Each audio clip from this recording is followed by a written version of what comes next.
आज दिवाली है, इन गरीबों की दिवाली इस खेत में मन रही है। अपने पसीने को खून की तरह बहा करके मेहनत मजदूरी करते हैं, अन्न उपजता है ना, तो इस देश के बड़े बड़े पूंजीपति नेता से लेकर मंत्री तक, विधायक 10,000 रुपया बीघा के हिसाब से खेत लेते हैं। 10,000 बीघा के हिसाब से पूरा पैसा कर्जा ही लेकर खेती बाड़ी करते हैं। और फसल उपजेगा तो आप लोग कर्जा देंगे। क्या बोले प्रभारी महोदय बोले कि हम सुबह में हम अपने आदमी को भेज देंगे। अभी तक सुबह होते रह गया, अभी तक नहीं आए। क्या इन मासूम बच्चों के चेहरे को देख करके, और आप बताइए क्या इनकी मासूमियत यही बयां कर रही है? फटे हुए कपड़े ये बयां कर रहे हैं। आज दिवाली है और जानते हैं सर, इन गरीबों की दिवाली कहाँ मन रही है? इन गरीबों की दिवाली इस खेत में मन रही है, मजदूरी करते हुए मन रही है। खेत में अपने खेत के जो ये फसल है, फसलों को सही तरीके से रख रखाव करते हुए मन रही है। जब ये मेहनत मजदूरी करेंगे नहीं तो खाएंगे कहाँ से? जो इनकी समस्या है वो वाकई में दिल को दहला देने वाली है। समस्या ये है कि ये लोग अपने पसीने को खून की तरह बहा करके मेहनत मजदूरी करते हैं और खेत में अन्न उपजाते हैं, और जब ये अन्न उपजता है ना, तो इस देश के बड़े बड़े पूंजीपति नेता से लेकर मंत्री तक, विधायक से लेकर के और हर आम इंसान वो अन्न को खाता है। कोई कितना भी बड़ा धनी क्यों ना हो जाए, लेकिन खाता वो अन्न ही है, सोना नहीं खाता है। खाएगा इन्हीं लोगों के द्वारा उपजाए हुए अन्न को, और जब वो अन्न खाता है लेकिन अन्न का गुण नहीं गाता है। ये किसान है ये। और जानते हैं इनकी समस्या क्या है? इनकी समस्या ये है कि सबसे पहले तो जब ये खेत में कोई अन्न उपजाने के लिए ये लोग अपना बीज डालते हैं तो ये प्रकृति की मार झेलना पड़ता है इन लोगों को। जब प्रकृति से ये लोग बचाते हैं तो ये जानवरों से बचाने के लिए ये जाल ओल घेरते हैं, और जब जाल ओल से जानवरों के लिए बचा लेते हैं तो इंसान भी हैवान हो चुके हैं। इन लोगों के द्वारा जो जाल को घेरा जाता है और जो फसल बोया जाता है, उन फसलों को काट लिया जाता है, बर्बाद कर दिया जाता है, जाल को काट लिया जाता है। ये गरीब हैं, और आइए हम इनसे जानने का प्रयास करते हैं, जानने की कोशिश करते हैं कि ये जो जाल लाते हैं, इतनी मेहनत मजदूरी करते हैं, ये खेती करते हैं, ये खेती कैसे करते हैं? ये बताइए कि आप जो खेती करते हैं वो कैसे खेती करते हैं? अपना पहले नाम बता दीजिए। हमारा नाम सुरेंद्र तुराहा। हाँ।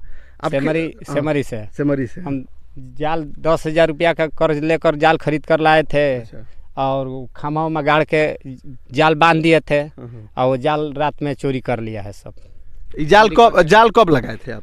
जाल 4 दिन हो गया। 4 दिन जाल लगा, 4 दिन बाद ये जाल काट लिया गया है आपका। हाँ। अच्छा ये बताइए कि जो खेत, ये आपका खेत आपका है कि नहीं? हमारा नहीं, हम ये 10,000 रुपया बीघा के हिसाब से खेत लेते हैं। 10,000 बीघा के हिसाब से पूरा पैसा कर्जा ही लेकर खेती बाड़ी करते हैं हम। और फसल उपजेगा तो आप लोग कर्जा देंगे।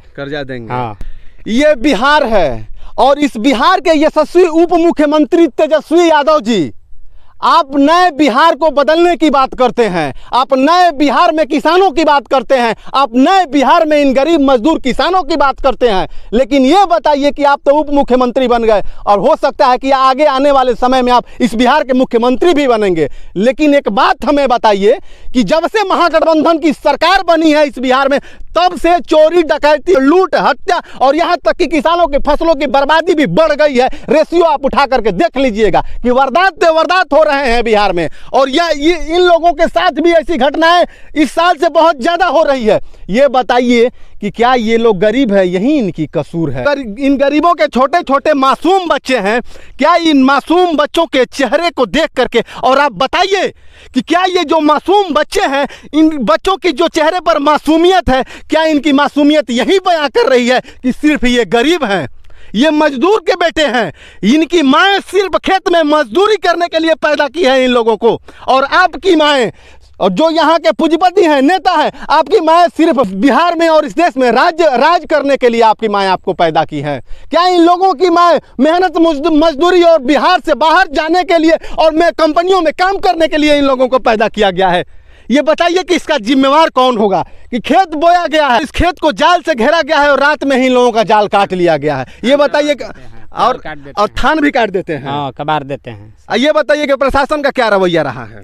प्रशासन का यहाँ पर क्या है, कोई देखने उखने वाला है नहीं, कोई देखने वाला नहीं है। चाहे प्रशासन अभी तक आई कोई नहीं आया। ये बताइए कि प्रशासन के पास आप गए थे, कंप्लेन आप लोग किए हैं? पास हम कल गए हुए थे और दरखास्त दिए थाना पर, और प्रशासन को, थाना प्रभारी को हम 2 बार भी कॉल भी किए, थाना प्रभारी कोई सुनवाई नहीं किए।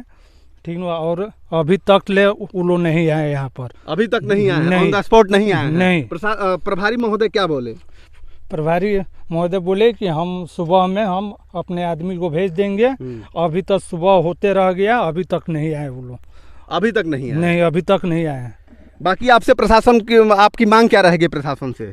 प्रशासन से मेरी मांग रहेगी यही कि इस पर जल्दी से जल्दी जितना सख्त से सख्त कार्रवाई हो इस पर। रात में 12 बजे 1 बजे रात में जाल काट लिया गया है, 9-10 बीघा का जाल काटा गया है, ठीक है ना। और कुछ लोग दबंग लोग भी हैं, दबंग लोग के द्वारा ये सब काम कराया जा रहा है यहाँ। मतलब कि आज के युग में जो इंसान है वही हैवान बन गए हैं, मतलब दबंग है। तो इसका मतलब क्या हुआ कि इन गरीबों का आप जो फसल है फसल बर्बाद कर दीजिएगा, उखाड़ दीजिएगा। इन लोगों के द्वारा जो जाल घेरा गया उस जाल को काट दीजिएगा। आपकी दबंगई यही काम आएगी, इसी के काम आएगी।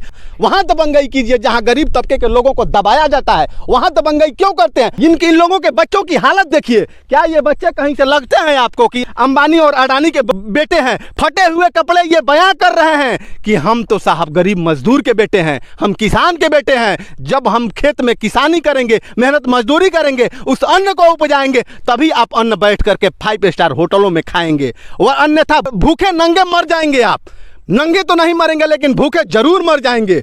इनकी यही दशा है और इस बिहार की यही दुर्दशा है।